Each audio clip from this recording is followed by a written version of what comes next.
Please join me in welcoming Southern California native Patrick Cantlay to the interview area. Patrick, how does it feel to be out here at LACC this week?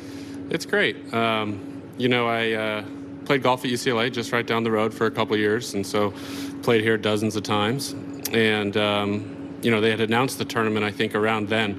So it's been a long wait to get here, and it's going to be great. Talk to a little bit about your experience with the course and then what it's feeling like this week. Yeah, it's obviously totally different than it has been, every time I've been on property. But I think it'll be a good test. And it looks like it's going to be in good shape, and we're going to get good weather. I know you're not living here anymore, but does it feel like coming home a bit to be out here? And I assume you have a little more family and friends? It's definitely familiar, so it feels a little like a home game. And yeah, I'm definitely going to have a bunch of family and friends out this week. We're going to open it up to questions. Questions? Doug will ask one eventually, I promise. We can take one from the WebEx. A lot of talk about the par threes this week, short and long. Do you like a hole that could potentially play 80-ish yards? Yeah, I've never playing that short. I've never played that hole location before, but obviously I saw it in the Walker Cup and looked like it played darn near just as difficult as some of the really long par threes, so it should be interesting. One more here. You've played in some U.S. Opens before. The setup feels different. Talk a little bit about comparing it to other U.S. Open setups you've approached in the past.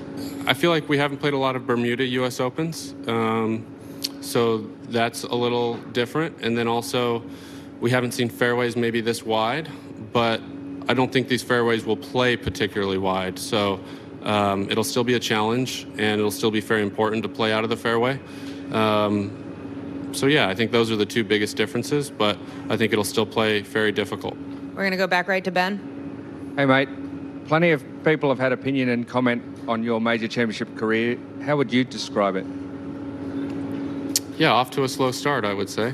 And I'm looking to improve that. You still have reasonable numbers, though, if we're being fair. Have you been able to pinpoint what it might be to even take that up one more notch? Sorry, say that again. Reasonable numbers for... Your results are reasonable. It's not like they're not terrible, even though some people might want to pretend they are. So, but what is it to take that extra step so that narrative doesn't exist? Yeah, just got to play more and win one. So that'll change the narrative pretty quick. We're going to go back left. Patrick, as a policy board member, I'm wondering if you anticipate voting in favor of whatever final agreement comes out of PGA Tour and LIV, and sort of what your experience is like, not just being a player who this affects, but sort of having a governing role in how it all works. Sure. Well, as far as my role, I think it's my role to represent the members as best as possible and to do right by them. And as far as the deal goes, I don't have enough information about the deal yet to have a unfavorable or favorable view about it. We're going to go to Doug and then Joel. Two questions. Just on that, I'm just curious exactly where you were when you got the news and what your reaction was. I was at home in Jupiter, and I got told, I think like most of the other players on the policy board, right before and the morning of. And I was obviously shocked, like I imagine most people. You don't seem like you get shocked very often. I try to predict what the future is, but I've been wrong about many things, and I was shocked. I was shocked at this. One other thing, a little bit off topic, as we talk about this kind of divisiveness in the game. One thing that's getting overlooked now is what we had going on at the Memorial a few weeks ago with the proposal of the rollback of the golf ball. Not so much your position on that, but where do you see that process of the proposal, the feedback, the whole timeline they're on? How do you see that working out in the midst of all this? Yeah, it obviously pales in comparison when before it was maybe the biggest new issue we were talking about. We had a PAC meeting where the USGA came at Memorial to talk to us about it, and we had the club manufacturers and the ball manufacturers come in right after for the same meeting. And so that was, tensions were high in those meetings. So, but like I said, it takes a little bit of a back seat given all this other stuff going on. I mean, both I think are really, really important. I mean, that sounds cliche or like underplaying it. I mean, they're of paramount importance because they affect every single player on tour immensely. And so I think it's really important not to lose sight of both of the big things going on in golf right now. And I think as players, we need to make sure that we have a seat at the table and understand what the potential changes are and do our best to, I should say for me personally, to do my best to represent the membership as best I can, considering I'm on the policy board. Do you have any feeling whether they should proceed with it accordingly, the USGA and RA, given the environment?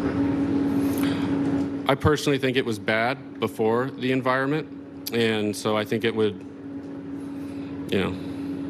be even more turbulent in a time of turbulence, which is not what the game needs. The game is in arguably the strongest spot it's ever been. I know rounds in the country are at the highest they've ever been coming out of COVID, and a lot of people are really excited about playing golf. And, being in South Florida, all the clubs that around are busy. The public golf courses are extremely busy. So it seems like golf's in a good spot, and doing anything that could potentially harm that would be foolish. Front left to Joel. Pat, a few players have alluded to certainly a tough venue. This may facilitate some more fireworks than we're used to seeing out of a U.S. Open venue. Do you think that type of setup, or does your game favor that type of setup, or maybe like the traditional brute of a U.S. Open setup we've come to know? Yeah, I think when you say fireworks, I think there's just more an extreme collection of really tough holes and then birdieable holes. So I think some of the par fives, like 8, and then the drivable hole 6, although they kind of trick that up so it'll play, I think, more difficult than it ever has for sure.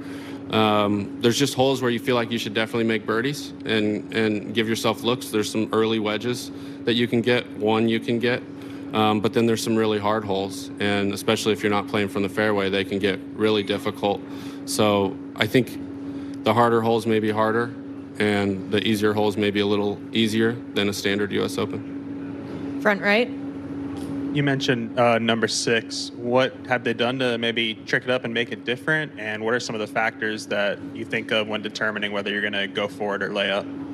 Yeah, hole location obviously dependent on laying up or going for it, I think. But the type of grass they planted around that hole is totally foreign and not anywhere else on the golf course. And it's also very chancy, so you could throw 3 balls in there. One could be okay, one could be totally dead, like pitch it out, can't hit the green, and the other could be sitting up fine. And so it puts an element of serious luck in there, considering we're only going to play the hole 4 times.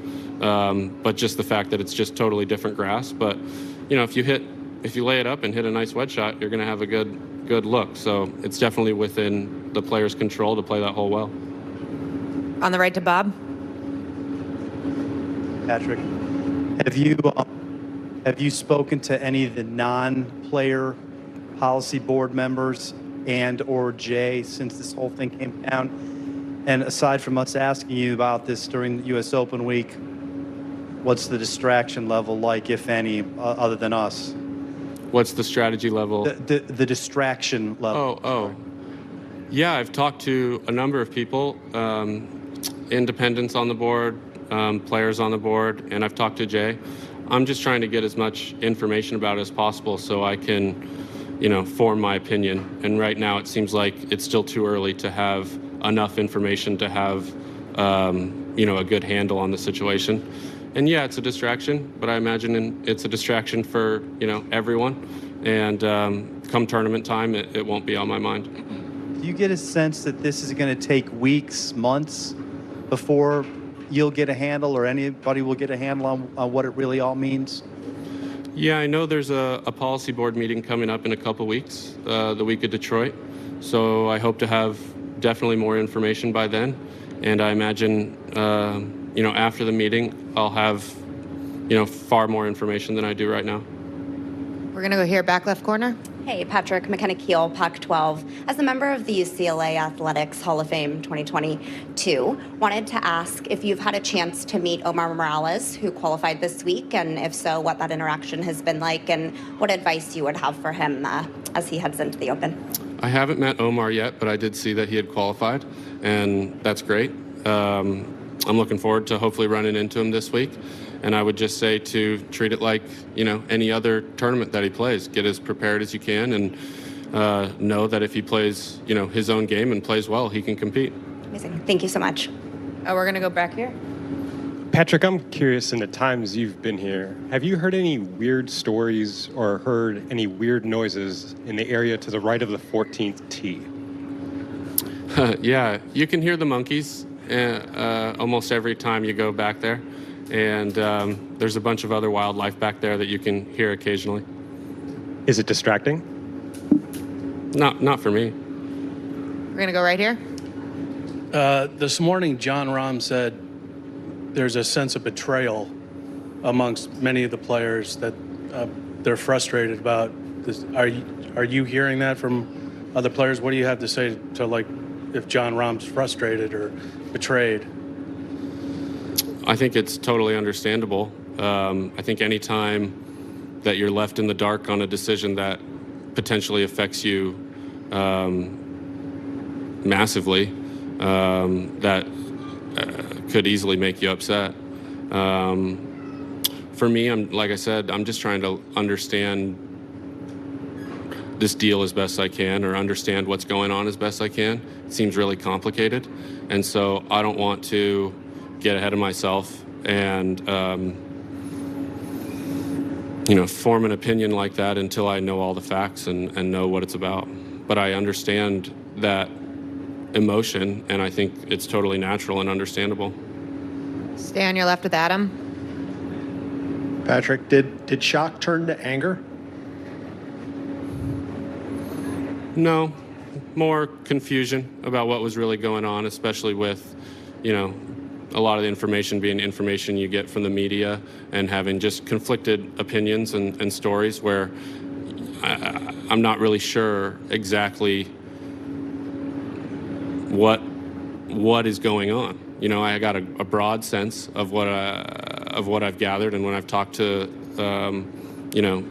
independent directors and then Jay, but I still don't think it's all been worked out. I think it's a process of getting worked out, and I think it's getting worked out right now. And so there's just a lot of unknowns. Do you think players who stayed loyal should be rewarded for that? In a perfect world, yeah. In the real world? I think the real answer is we'll see, and it hasn't been decided yet.